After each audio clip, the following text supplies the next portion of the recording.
Nous allons utiliser les économies pour les études de ta fille pour payer le mariage de mon fils. Un mariage, c'est bien plus important qu'un diplôme, a lancé ma sœur, tandis que mon père transférait 48 000 € depuis le compte que je remplissais consciencieusement depuis sa naissance. Ma mère a ajouté, comme pour enfoncer le clou, de toute façon, elle n'a pas vraiment besoin d'aller à la fac. Ma fille venait d'être admise à Polytechnique. Je n'ai pas crié. J'ai appelé mon avocat, puis la banque. Au moment où ils ont réalisé à qui appartenait vraiment ce compte, il était déjà trop tard pour eux. Au moment précis où ma sœur Magali a dit « On prend l'argent des études de ta fille pour le mariage de Damien », mon père venait déjà de cliquer sur « Confirmer » sur l'écran de transfert. Nous étions tous les trois entassés dans le petit bureau vitré d'une agence bancaire à Paris, serrés autour de l'ordinateur du conseiller comme si nous prenions une photo de famille, alors qu'il s'agissait d'un désastre. Magali a croisé les jambes avec assurance, s'adossant à son fauteuil comme si elle était la propriétaire des lieux. Mon père plissait les yeux devant le moniteur, ses lunettes de lecture glissant sur son nez. À l'écran, je voyais ce chiffre, 48 200 €. Les mariages sont plus importants que l'éducation, a répété Magali d'un ton presque blasé. Les gens se souviennent d'un beau mariage. Personne ne se souvient de l'école où tu as traîné tes guêtres. Ma mère, assise dans un coin avec son sac à main sur les genoux, est intervenue sans même me regarder, et puis, elle n'a pas vraiment besoin de faire de grandes études, Laurent. Elle s'en sortira très bien. Elle est bien trop intelligente de toute façon. Trop intelligente pour son propre bien. Ma fille, Manon, avait reçu son mail d'admission pour l'école Polytechnique 3 jours plus tôt. J'avais encore la version imprimée pliée dans mon portefeuille, juste derrière mon permis de conduire. J'ai regardé l'index de mon père cliquer sur la souris. J'ai vu la petite roue tourner à l'écran. Le transfert du « compte épargne Manon » vers le « livret mariage Damien » était en cours. Ma gorge s'est serrée. Mes mains ont commencé à trembler si fort que j'ai dû les glisser sous mes cuisses. Je n'ai pas hurlé. Je n'ai pas renversé le bureau, je n'ai pas sauté sur la souris. Je me suis simplement levée. Je dois passer un coup de fil, ai-je dit. Ma voix était étrangement calme, comme si elle appartenait à quelqu'un d'autre. Personne ne m'a arrêté. Il n'avait même pas l'air inquiet. Pourquoi l'aurait-il été ? Dans leur tête, cet argent leur appartenait déjà. Je m'appelle Laurent, j'ai 45 ans, et je suis chauffeur de taxi à Paris. Je fais ce métier depuis mes 20 ans.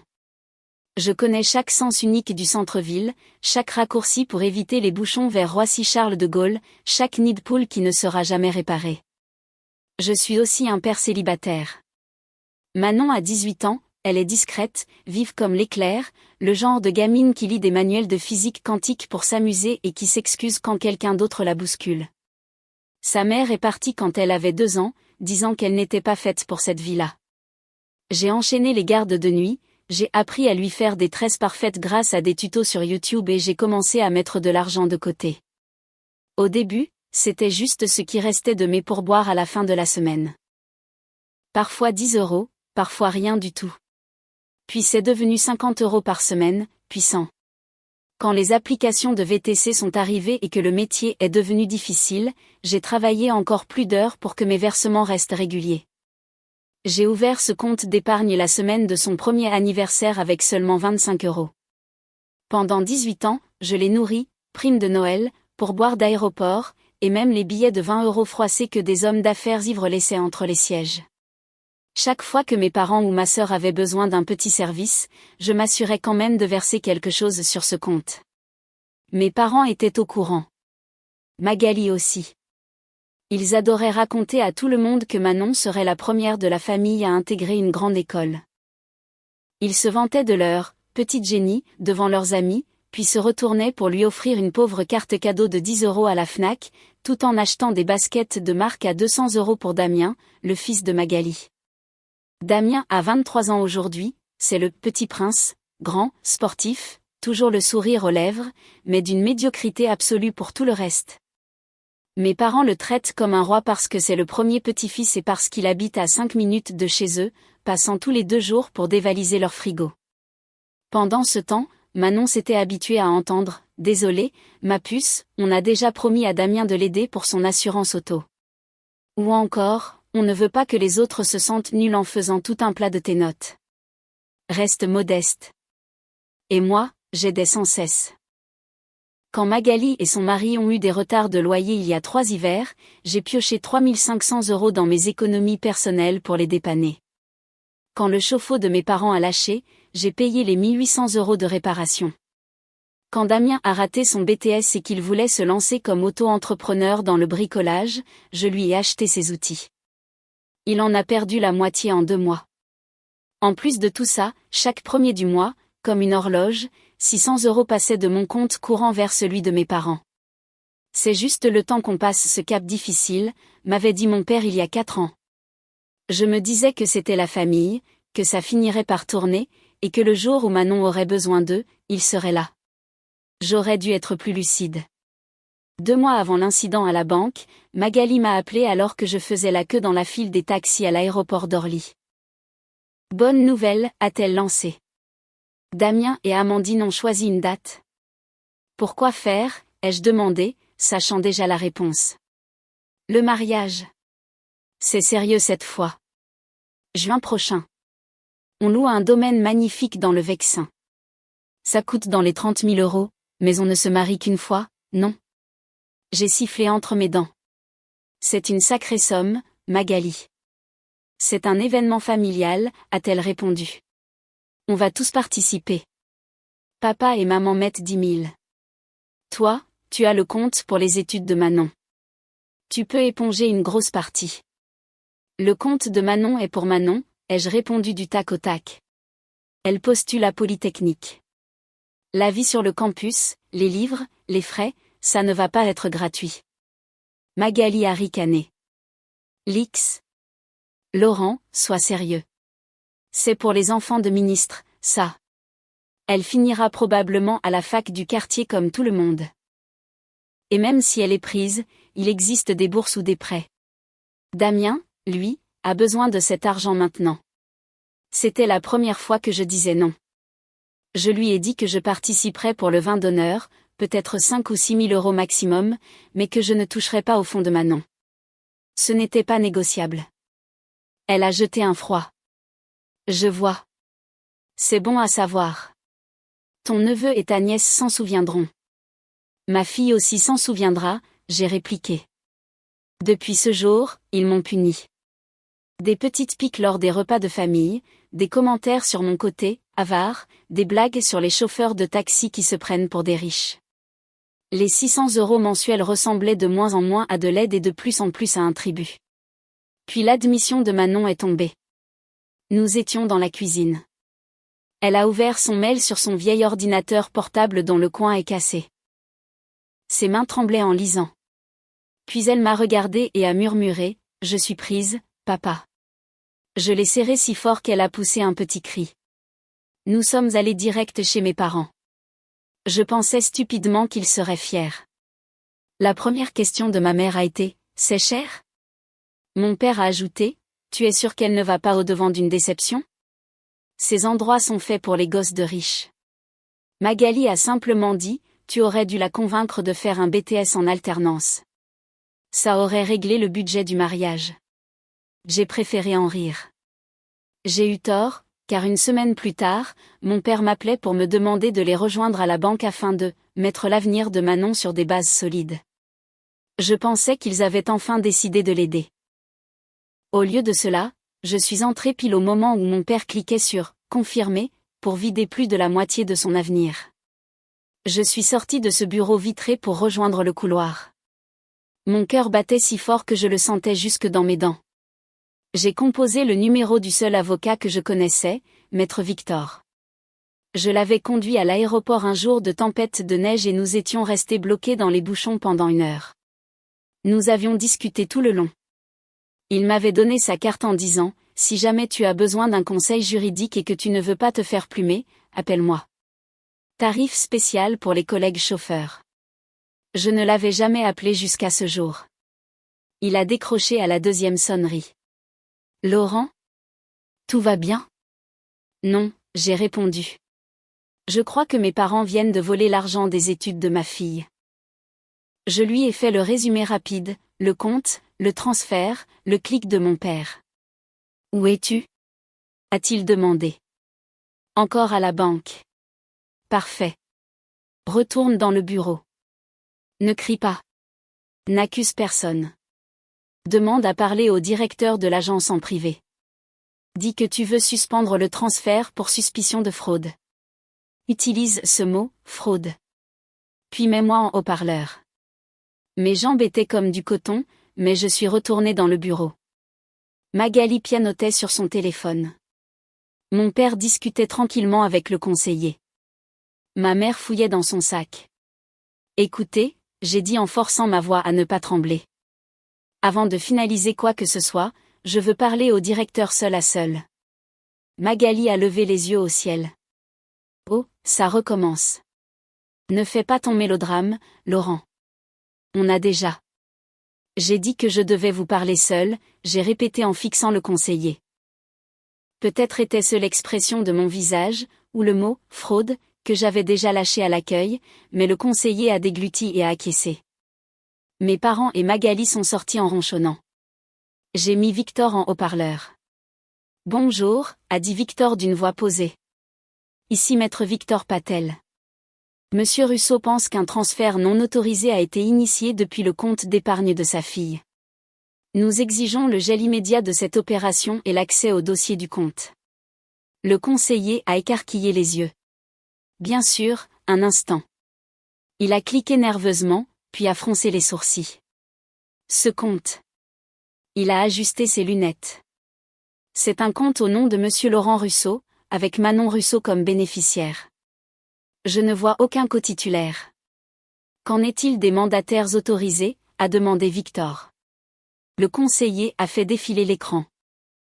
Nous avons monsieur Russo pour l'accès en ligne et Manon en simple consultation. C'est tout. Je l'ai fixé. Alors comment mon père a-t-il pu transférer 48 000 €? Oh, a murmuré le conseiller. Le transfert n'était pas encore validé, c'était une demande interne en attente. J'avais supposé que... Supposé quoi? La voix de Victor s'est faite tranchante. Que votre père agissait en votre nom. Il est venu la semaine dernière avec un formulaire de procuration limitée. Il a dit que c'était pour aider à gérer vos affaires parce que vous travaillez énormément et que vous n'êtes pas toujours joignable. Mon estomac s'est noué. La procuration. Je m'en souvenais maintenant. L'année dernière, après avoir été percuté par un chauffard ivre et avoir passé une nuit à l'hôpital, mon père m'avait tendu une pile de papier, au cas où. J'avais signé sans lire. Il m'avait dit que c'était pour qu'il puisse payer mes factures s'il m'arrivait quelque chose de grave. Je pensais que c'était pour les urgences. C'était pour me voler. Victor a repris la parole, calme et précis. Ce document est révoqué avec effet immédiat. Monsieur Russo ne consent à aucun transfert sortant de ce compte, sauf pour payer directement les frais de scolarité à une institution éducative. Vous allez geler toute opération en attente, signaler son profil et noter que toute personne prétendant agir en son nom est désormais non autorisée. Je vous envoie la révocation écrite par mail dans l'heure. Le conseiller hochait la tête si vite que son stylo a failli lui échapper des mains. Bien sûr, monsieur. J'annule le transfert à l'instant même. Les fonds ne quitteront pas le compte. Je vous présente toutes mes excuses, monsieur Russo. J'ai relâché une inspiration que je ne savais pas avoir tenue. L'argent était toujours là. Mes parents ne le savaient pas encore. Prochaine étape, a dit Victor, son ton s'adoucissant maintenant que l'incendie était maîtrisé. Laurent, on va faire le ménage aujourd'hui. Nous nous sommes assis dans le petit bureau de Victor, situé au-dessus d'une pizzeria qui sentait l'ail et le fromage brûlé.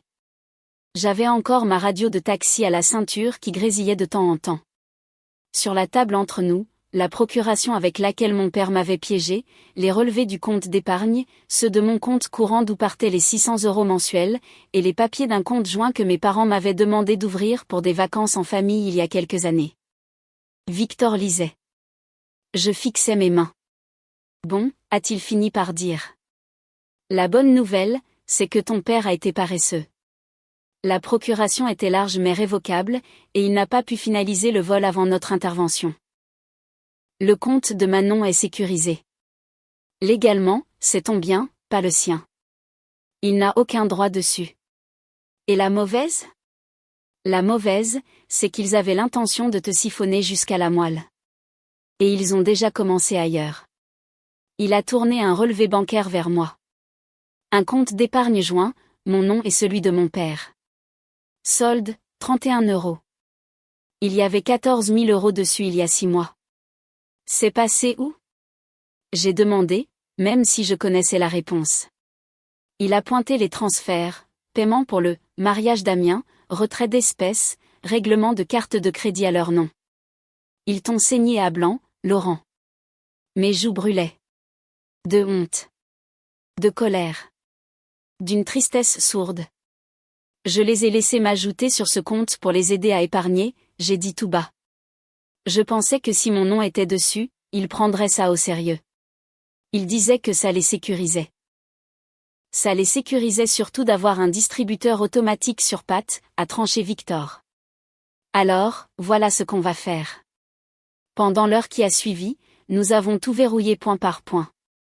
J'ai signé la révocation de procuration. J'ai rempli les formulaires pour retirer mon père de tout ce qui était lié à mon nom. Nous avons transféré chaque centime restant des comptes joints vers un nouveau compte à mon seul nom. Je me suis connecté à mon application bancaire et j'ai supprimé le virement automatique de 600 € vers mes parents. Nous avons mis une sécurité renforcée sur le compte de Manon, aucun accès tiers, autorisation écrite obligatoire, et un code secret de vérification. Enfin, nous avons appelé le domaine dans le Vexin. Magali s'était vantée d'avoir utilisé mon bon profil de crédit pour garantir la réservation. Il s'est avéré qu'ils avaient posé la compte sur une carte que j'avais ouverte avec mon père des années auparavant pour les urgences. Le gérant du domaine a reconnu mon nom. Ah, monsieur Russo, nous avons un acompte de 10 000 € versé avec votre carte. Plus maintenant, j'ai dit. Cette carte a été utilisée sans mon autorisation. Je conteste le débit. Considérez la réservation comme annulée. Victor a repris le relais avec sa voix juridique implacable. Avant qu'il n'ait fini, le domaine avait accepté de libérer la date et de traiter le litige. J'ai raccroché. Quelque part, le mariage de rêve de Magali venait de s'évaporer, et je n'avais pas encore élevé la voix une seule fois. Le premier SMS est arrivé avant même que je quitte le cabinet de Victor. C'était mon père, où est passé l'argent ? Le compte de mariage affiche une erreur. Appelle-moi. Puis ma mère, ton père panique. La banque dit que le transfert n'est pas passé. Règle ça. Puis Magali, qu'est-ce que tu as fait ? Le domaine dit que c'est annulé. Tu es sérieux là ? Je n'ai pas répondu. Je suis retourné dans mon taxi, je me suis assis au volant et je suis resté là. La ville bougeait autour de moi. Les bus, les vélos, les klaxons. J'ai regardé la capture d'écran de la lettre d'admission de Manon sur mon téléphone. J'ai ouvert mon appli bancaire. Le solde du compte d'études brillait. Toujours là. J'ai fait quelques courses pour me vider la tête, une infirmière pour sa garde de nuit, un couple-ivre qui se disputait pour savoir qui sortirait le chien, un étudiant avec un carton de livres. Je suis rentré vers minuit. Manon était à la table de la cuisine avec son ordinateur, un mug de thé à côté d'elle, des coups de stabilo sur le dossier d'inscription de Polytechnique. Et papa, a-t-elle dit. Tu savais qu'il y avait une section d'escrime hyper réputée là-bas ? C'est génial. Je l'ai regardé, son chignon mal fait, le stylo coincé derrière l'oreille, ce petit pli entre ses sourcils quand elle se concentre. J'ai failli perdre tout ça pour elle. Ma puce, j'ai dit en m'asseyant. On doit discuter. Ses yeux se sont agrandis instantanément. Je ne peux plus y aller ? J'ai détesté ça. C'était sa première peur. Tu vas y aller, j'ai dit fermement. Tu vas y aller, c'est certain. C'est justement de ça qu'il s'agit. Je lui ai tout raconté. La banque, le transfert, la procuration, Victor, le mariage annulé. Son visage est passé de la peur à la confusion, puis à la colère et enfin à la tristesse. Ils ont essayé de prendre l'argent de mes études, a-t-elle murmuré. Oui, j'ai dit. Ils l'ont fait. Elle a regardé le frigo où mes parents avaient scotché une photo de Damien dans son blouson de rugby. Puis elle m'a regardé. Je ne veux pas d'eux à ma remise de diplôme. D'accord. Et je me fiche que le mariage de Damien se fasse dans un parking. Un petit sourire a étiré mes lèvres. D'accord. Elle a tendu la main pour prendre la mienne. Sa paume était chaude. La mienne tremblait encore. Merci d'avoir choisi mon camp, a-t-elle dit. J'ai dégluti avec peine. Toujours. Le lendemain matin, la véritable tempête a éclaté. 23 appels manqués à 10 heures du matin. Je les ai ignorés. J'ai fait ma course habituelle pour l'aéroport, déposant un homme d'affaires désagréable et une famille avec 2 bambins hurlants et trop de valises. Quand je me suis garée devant mon café habituel pour prendre un sandwich, mon téléphone s'est mis à vibrer sans arrêt. Mon père. J'ai soupiré et j'ai décroché. J'ai mis le haut-parleur sur le siège passager.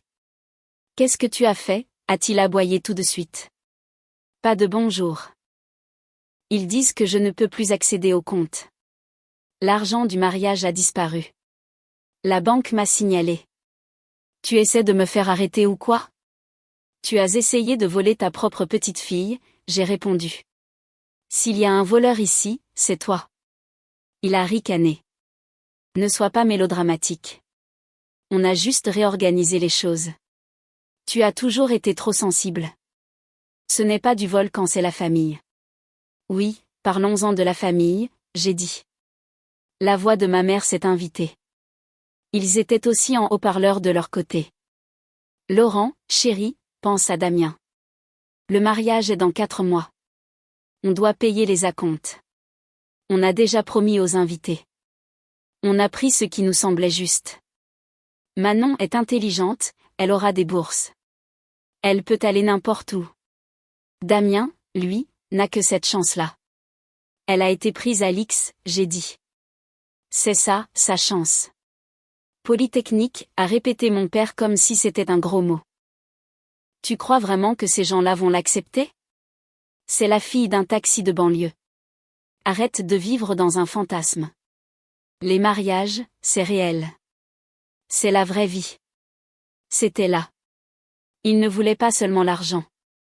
Il ne croyait même pas qu'elle avait sa place là-bas. Écoutez, j'ai dit, et pour la première fois, ma voix était parfaitement stable. Je ne le dirai qu'une seule fois. Vous n'avez plus accès à mes comptes, aucun d'entre vous. Les virements mensuels sont terminés. Le compte joint est fermé. L'acompte du mariage a été annulé. Le fonds de Manon est verrouillé. Vous n'aurez plus un centime de ma part. Silence, puis l'explosion. Espèce de petit ingrat. On t'a élevé. On comptait sur cet argent. Tu gâches la vie de ton neveu pour un chiffre sur un écran.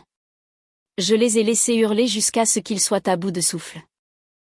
Puis j'ai prononcé la phrase que j'avais en tête toute la journée, je ne suis pas votre banque de secours. Et je ne vais pas financer une famille qui ne considère pas ma fille comme l'une des siennes.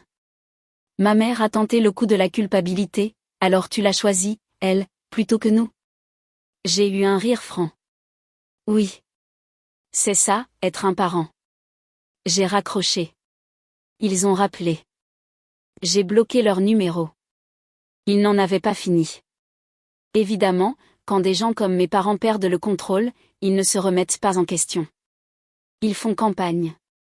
Le soir même, ma tante Rosa m'a envoyé un message, ta mère dit que tu annules le mariage à cause d'un malentendu. Qu'est-ce qui se passe? Puis mon oncle Franck, j'ai entendu une histoire folle comme quoi tu aurais bloqué l'argent de tes vieux. Rappelle-moi. Je n'ai pas répondu tout de suite. Je ne voulais pas entrer dans leur jeu. Puis la fiancée de Damien, Amandine, m'a contacté sur Facebook. Je ne prends pas parti, mais je pense que tu devrais savoir qu'ils racontent à tout le monde que tu as flambé l'argent de Manon au jeu et que tu les accuses pour te couvrir. Ils disent aussi que Manon ne tiendra jamais le coup à Polytechnique. Quelque chose s'est brisé en moi à ce moment-là. Pas une rage brûlante, mais une clarté glaciale. J'ai répondu, l'argent est là. Ils ont essayé de le transférer sur votre compte de mariage dans mon dos. Je les ai arrêtés. Je ne m'excuserai pas pour ça. Libre à vous de demander à la banque à quel nom était le compte. 1 heure plus tard, mon cousin Marc m'appelait. Ok, a-t-il dit sans préambule. J'ai parlé à Amandine. J'ai parlé à un pote à la banque.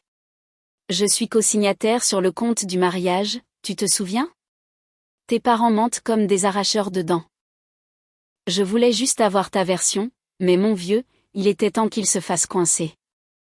Il a ajouté, je ne vais pas chez tes parents dimanche. Si Manon et toi voulez venir, on fait un barbecue. J'ai acheté ce sweat à capuche de l'X qu'elle voulait mais qu'elle n'osait pas demander. J'ai cligné des yeux très forts. Tu n'étais pas obligé, Marc. Je sais. J'en avais envie. L'implosion chez mes parents s'est faite sans moi. J'en ai entendu parler par trop de gens pour les compter. Apparemment, quand le domaine a officiellement libéré la date sans rembourser un sou, Magali a perdu la tête. Elle a hurlé sur mes parents dans leur cuisine, leur reprochant d'avoir dépendu d'un simple chauffeur de taxi, et leur rappelant qu'elle leur avait dit de vider tout le compte avant que je ne m'en aperçoive. Mon père a hurlé en retour. Ma mère a pleuré. Damien, pour son honneur, a dit quelque chose comme « Je ne vous ai pas demandé de voler Manon », et il est parti. La liste des invités a fondu en une nuit. Plusieurs cousins m'ont envoyé des messages discrets pour me dire qu'ils étaient soudainement occupés ce week-end-là. Mes parents m'ont tout mis sur le dos. Évidemment, ils ont tenté une dernière fois de régler ça à l'ancienne en venant chez moi. C'était un mardi soir. Manon et moi étions à la petite table ronde de notre cuisine. Des brochures partout, les options de logement, les forfaits repas, les sites de livres d'occasion. Nous entourions les choix de dortoirs au stylo rouge. L'appartement sentait l'oignon du sauté bon marché que je venais de préparer. Quelqu'un a frappé fort. Manon a tressailli. Je connaissais ce coup. J'ai ouvert la porte mais je ne me suis pas reculée pour les laisser entrer. Mes parents se tenaient dans le couloir comme s'ils posaient pour une peinture. Mon père dans sa vieille veste de sport, ma mère les lèvres si serrées qu'elles avaient presque disparu. On est là pour te faire entendre raison, a dit mon père en essayant de me bousculer pour passer. Je n'ai pas bougé. Il n'y a rien à entendre, j'ai dit. Ma mère a regardé par-dessus mon épaule et a aperçu Manon à la table. Tu l'embrouilles, a-t-elle lancé. Tu l'impliques dans des problèmes d'adulte. Elle ne comprend rien à l'argent. Manon s'est levée. Elle tremblait, mais elle est venue jusqu'à l'entrée. Je comprends que vous avez essayé de me voler, a-t-elle dit calmement. Je comprends que vous pensez que je n'ai rien à faire à Polytechnique. Ma mère est restée bouche bée. Ce n'est pas. On réorganisait, c'est tout. Mon père a tranché, très bien. Tu veux savoir? Peut-être qu'on pense effectivement que tu n'as rien à faire là-bas. On pense que tu cours à l'échec. Quand tu abandonneras, ne viens pas pleurer chez nous. Manon n'a pas pleuré. Elle a juste hoché la tête une fois. Ne vous inquiétez pas, je ne viendrai pas, quelque chose a vacillé sur le visage de mon père. Peut-être a-t-il réalisé ce qu'il venait de dire à haute voix. Papa, j'ai dit d'une voix monocorde. C'est la dernière fois que je te le dis. Tu n'as aucun droit sur mon argent. Tu n'as aucun droit sur l'avenir de ma gamine. Tu n'as pas droit à un traitement de faveur tout en insultant ma fille sur le pas de ma porte. Ma mère a tenté la vieille rengaine, la famille ne se tourne pas le dos, Laurent. Tu lui as tourné le dos à la seconde où tu as décidé que son éducation était facultative, j'ai répondu. On a fini. J'ai reculé juste assez pour fermer la porte. Ils n'ont pas essayé de mettre un pied pour l'empêcher. Ils n'ont pas supplié. Ils sont restés là jusqu'à ce que le loquet s'enclenche. De l'autre côté, j'ai entendu ma mère murmurer, il finira par revenir. Il revient toujours. Pour la première fois de ma vie, elle avait tort. Manon s'est installée dans sa chambre d'étudiante fin août. On a rempli mon taxi avec toute sa vie, une couette, une lampe, 2 valises, un carton de livres, un bac de nouilles instantanées. C'était une de ces journées parisiennes où l'air est lourd et étouffant. Le campus de l'X à Palaiseau bourdonnait d'activités, de chariots et de parents en nage. On a monté ses affaires au 4e étage. Sa colocataire n'était pas encore là, mais elle avait laissé un post-it sur le bureau. Bienvenue Manon, émoticône, sourire. Jade. On a fait son lit, on a scotché sa lettre d'admission à l'intérieur de la porte du placard et on a fixé une petite bande de photos de nous deux près de son bureau. Marc est passé avec sa femme et ses enfants pour lui remettre officiellement son sweat à capuche. Tu en auras besoin dans 2 semaines, a-t-il dit. Ici, on passe du four au congélateur en un clin d'œil. Elle l'a enfilé immédiatement, même si elle transpirait déjà. On a pris des sandwichs au bord du lac et on a regardé les environs. On était 8, moi, Manon, la famille de Marc et un collègue taxi qui ne voulait pas rater ce moment. Sur mon téléphone, 3 messages non lus de ma mère, on a entendu dire que c'était l'installation aujourd'hui. On n'a pas été invité. Tu le regretteras. Dans une autre vie, j'aurais peut-être voulu la photo des grands-parents fiers sur la pelouse. Mais en regardant le visage de Manon, nerveuse, rayonnante, heureuse, j'ai su que je ne regretterais jamais de l'avoir choisie. Sur le chemin du retour, nous n'étions plus que tous les deux, le campus s'éloignant dans le rétroviseur. Ça va, j'ai demandé. Ouais, a-t-elle dit. J'ai peur, mais ça va. Elle a marqué un silence. Tu penses qu'ils s'excuseront un jour? Je ne sais pas, j'ai répondu. Peut-être. Peut-être pas, elle a hoché la tête. Ils reçoivent toujours de l'argent de ta part? Non. Rien du tout. Elle a lâché un long soupir de soulagement. Tant mieux. À un feu rouge, je l'ai regardé. Tu sais, ce compte? Celui qu'ils ont essayé de prendre? Il est à toi. Pas seulement pour les cours, mais pour tout ce qui viendra après. Moi, j'ai juste conduit le taxi pour le remplir.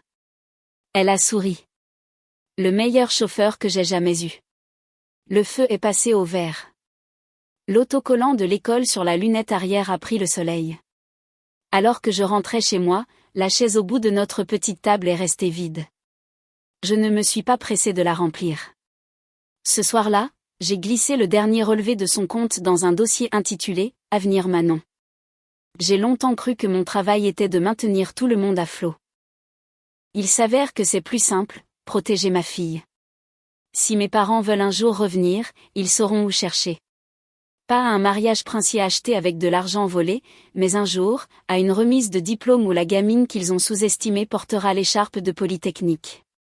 Et le seul nom sur le chèque qui l'aura menée là, c'est le mien.